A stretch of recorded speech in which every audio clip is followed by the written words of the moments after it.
കേന്ദ്ര union BJP ഗവൺമെൻറ്റിൻ്റെ തൊഴിലാളി വിരുദ്ധ നിലപാടിനെതിരെയാണ് ഇന്ന് ദേശവ്യാപകമായി BJP ഒഴികെയുള്ള തൊഴിലാളി സംഘടനകൾ പണിമുടക്കുന്നത്. കേരള സംസ്ഥാനത്ത് പണിമുടക്കി എല്ലാ ജില്ലാ കേന്ദ്രങ്ങളിലും അതുപോലെ പ്രധാനപ്പെട്ട കേന്ദ്രങ്ങളിലും തൊഴിലാളികൾ ധർണയും മറ്റ് സമരമാർഗങ്ങളും നടത്തുന്നതാണ്.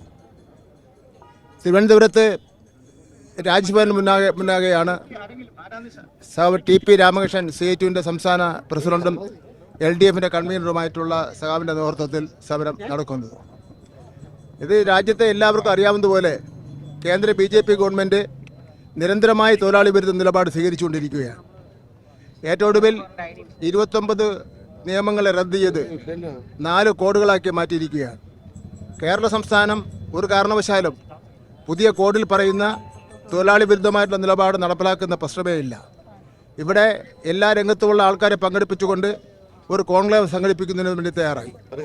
ആ കോൺക്ലേവിൽ ഒരു കമ്മിറ്റിയെ, സുപ്രീം കോടതിയിലെ റിട്ടയർഡ് ജഡ്ജി അടക്കം ഉള്ള ഒരു കമ്മിറ്റിയെ ഇത് പഠിക്കുന്നതിന് വേണ്ടി ചുമതലപ്പെടുത്തിയിട്ടുണ്ട്. ആ കമ്മിറ്റി പഠനം നടത്തിയ ശേഷം ഒരു റിപ്പോർട്ട് സമർപ്പിച്ചിട്ടുണ്ട്. ആ റിപ്പോർട്ടിൽ തൊഴിലാളി വിരുദ്ധ നിലപാട് എല്ലാം തന്നെ വ്യക്തമായി പറഞ്ഞിട്ടുണ്ട്.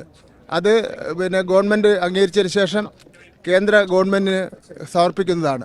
എന്തായാലും ഞാൻ ഇന്ന് കേരളത്തിലെ തൊഴിൽ മന്ത്രി എന്നുള്ള നിലയിൽ കേരളത്തിലെ തൊഴിലാളി വർഗത്തോടും ഇന്ത്യയിലെ പൊരുതുന്ന തൊഴിലാളി വർഗത്തോടും ഐക്യദാർഢ്യം പ്രഖ്യാപിക്കുവാൻ വേണ്ടി ഞാൻ ആഗ്രഹിക്കുകയാണ്.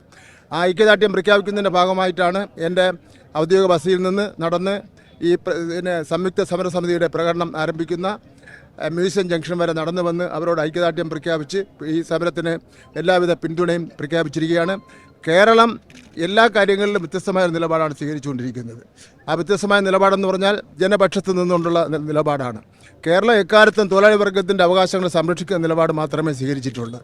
അപ്പോൾ അതുകൊണ്ട് ഇന്ന് ഇവിടെ സംസ്ഥാനത്താകെ സമരം നടത്തുന്ന എല്ലാ തൊഴിലാളി വർഗത്തോടും തൊഴിലാളി സംഘടനകളോടും പ്രവർത്തകരോടും തൊഴിൽ മന്ത്രി എന്നുള്ള നിലയിൽ ഉള്ള അഭിവാദ്യങ്ങൾ അർപ്പിക്കുന്നു.